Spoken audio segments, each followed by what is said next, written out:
Ah, this is not the end. It is not even the beginning of the end. But it is perhaps the end of the beginning. Hello everybody, Argent here, and we start off with a quote from Mr. Churchill. And Mr. Churchill said this in the aftermath of the Battle of Alamein in 1942. The Battle of Alamein was the turning point in the North Africa campaign. Basically, the British had gotten beaten down time and time again for the previous 2 years. The only victory they had won was the Battle of Britain, and that was a purely defensive victory. Early in the war, France got defeated, Poland got defeated, Czechoslovakia got defeated. They were on the run everywhere in the continent, everywhere in Asia, and it looked like they were going to lose in North Africa. But they succeeded in winning a lopsided victory at Alamein and saving Egypt from falling into the hands of the Italians. We also saw America finally join the war after Pearl Harbor and begin to send in their own troops to help out Britain and Europe. So what Churchill was basically saying is, it's the end of round one. We fought round one, we got completely destroyed in round one, but we succeeded in staying in the game. And now the beginning round's open and we can get to the actual meat of the conflict. And I think that's really how we should see the beginning of the Trump presidency. This isn't the end of the crisis, nor is this the beginning of the end of the crisis, but it's the end of the beginning of the crisis. The crisis has been going on for quite some time. I'd say if we want to talk about it in kind of the point where we started the death spiral is probably the 1960s. So we have lost pretty much every major fight for the last 50 years. Be it the Civil Rights Act, be it mass immigration, be it no-fault divorce, be it the sexual revolution, be it the sewer pipe of the media, be it gay marriage, be it any of these horrible things that have happened, and I'm sure we can think of lots more. We lost in every single case. Even the few times, to quote a cuck's lament, sometimes we were able to keep the income taxes low, but we weren't able to stop the sale of baby meat, which was basically kind of how the mainstream conservatives were going. They could eventually win irrelevant victories. I referred to their goals as marginally cutting the rate of increase of the growth of government. They were never able to roll anything back. They were not particularly interested in trying to solve or address any of the deep underlying issues. And so that's kind of, I think, where the idea that they're controlled opposition comes from. And that's kind of where the whole cuck thing comes from. A cuck is someone who's just kind of completely... We'll do another video about that, but it's somebody who's basically completely unable to stand up for themselves. And basically, we just took body blow after body blow for the last couple of decades. And that kind of accumulated in Barack Obama. And with Barack Obama came the rise of the social justice warrior.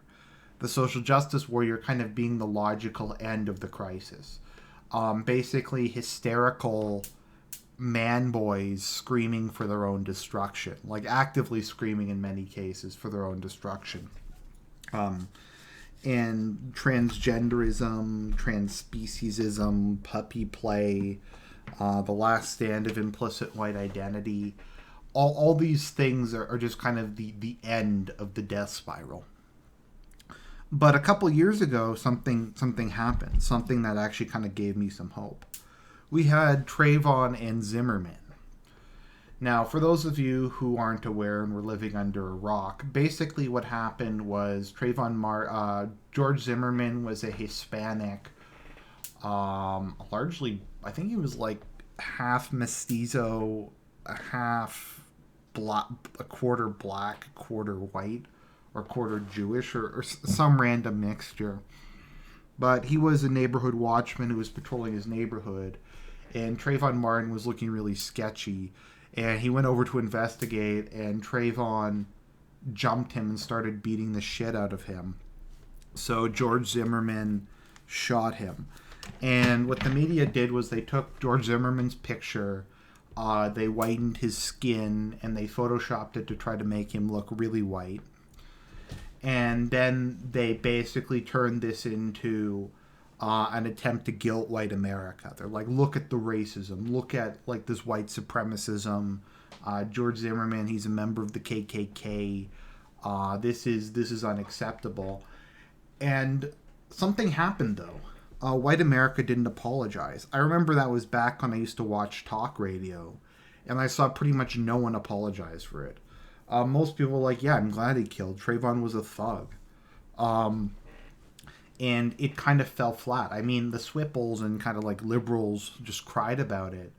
But middle America, not even just conservatives, but like middle white America was just like, fuck off. We aren't going to apologize for this. And basically what happened was Black Lives Matter was formed. And just every time a Dindu was shot, and for those of you who don't know, what Dindu means is didn't do nothing. And it refers to an obviously guilty black male who's shot by the police. Like some of these, I forget what it was. Maybe it was Michael Brown. It was one of them actually like shot a cop in the hand. A lot of them like shoot at cops. There's the guy who had like the massive metal pole and was running at the cop and he shot him. And every time one of these people gets shot, Black Lives Matter demands basically white America to collectively apologize for it.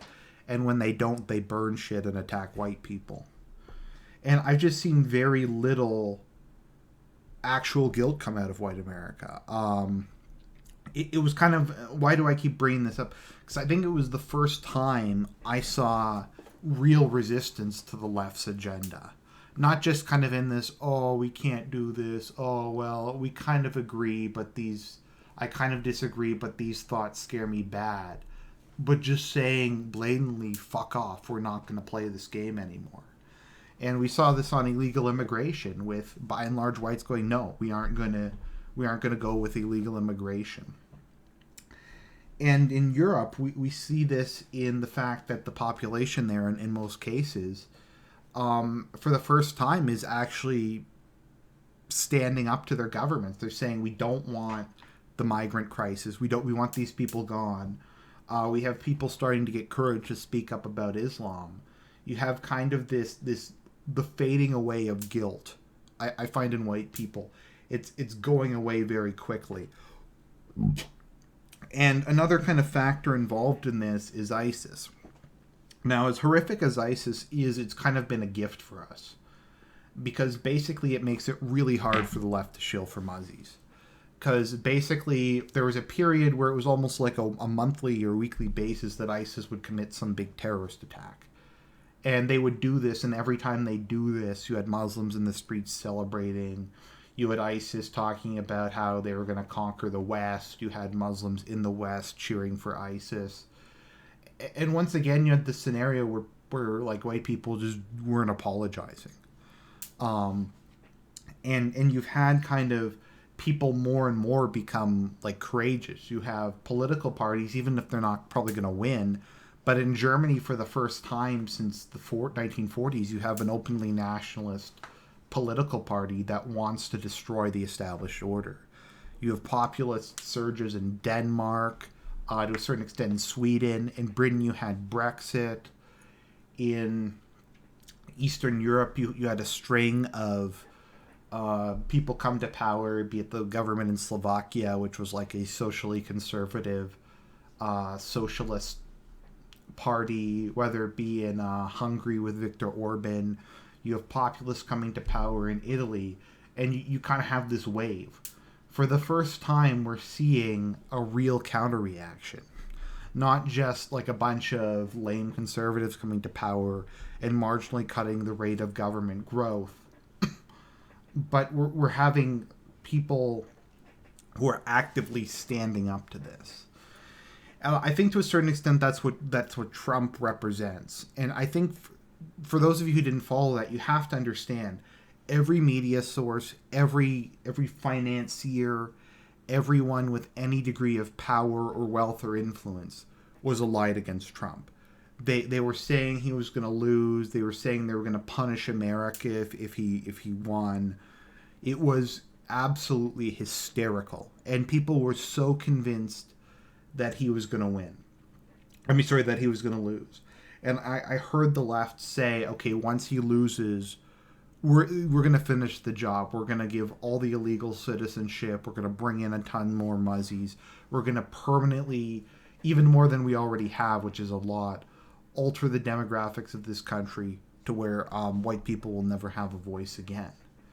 And that didn't happen. You had the monster vote. You had hundreds of thousands or millions of white people who had never registered to vote before turn out, particularly in states like Wisconsin and Michigan and Pennsylvania, and they won it for Donald Trump.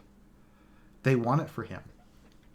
They were able to prove, and this is what happened with Brexit too, they were able to prove the entire power structure wrong. Our people stood up to a force or a collection of forces that far outgunned them, far had tons more money than them, and we succeeded in winning. And that's why Trump is so significant. We won. It's so unusual. And a lot of us were kind of euphoric when it happened, and a lot of people couldn't really describe why. But can you remember the last time we've actually won a major victory? I guess Brexit, but for those of us in North America, as much as I love Brexit and it's nice to see my ancestral homeland liberated once more, it's nice to see it on this side of the ocean. So I think overall we can see Trump as not being the end. I mean, we have a lot of work to do, people. There's a lot of shit we have to reverse. There's a lot of things we have to undo. God knows if we can even get some of it done. But I think this is the end of round one. It's not going to be like it was. It's not going to be like how it was even a decade ago, where the left could just crush us all, where there was no one to stand up to them, where they could just pick us off one by one. A lot of people in this spheres are very young. You have to understand, back in the day, back even when I was in school, university, like 7 years ago, comment boxes on websites were just full of leftists, just full of proto-SJWs, full of Obama clones, all this other stuff. If you look at the comment boxes on any website today, it's almost entirely right-wing, especially kind of far-right, kind of edgy people from our spheres. So you have all of that. You have guys like Sam Hyde with TV shows. You have, even if you don't like them, which I don't, Richard Spencer, Ramsey Paul, Jared Taylor, you have these guys going on mainstream news and making our point heard. We had Hillary Clinton directly attack us. We've gone from being just kind of this community of weirdos who lurk on image board sites. Actually, I've never been on poll myself, but we've gone from this kind of collection of misfits into being a real political force. And Trump is I'm not going to pretend Trump is perfect, but Trump, you have to understand, to the left, Trump represented us. Whether or not he does everything that we want him to do is irrelevant. They viewed him as being us. And they view him as winning as us winning. And I think it shows us that if we stand up and if we fight, we can win. So, ladies and gentlemen, this is the end of the beginning. This is the end of round one. There's going to be a lot more rounds, and there's going to be a lot more of a slugfest. But this is a real fight now. This is a real war. This isn't just us taking body blow after body blow. We're starting to punch back. So everybody give themselves a round of applause. Everybody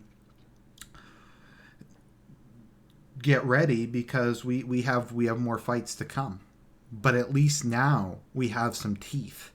At least now our enemy's bleeding. It's like that scene in Rocky IV where Ivan Drago is just beating the shit out of Rocky, and then Rocky hits him back, and Ivan Drago starts bleeding, and no one's ever made him bleed before, and he just looks at it in shock, and he starts to lose his nerve, and the fight turns around. So that's what we gotta aim for. So that is the end of the beginning, and I'll talk to you guys later.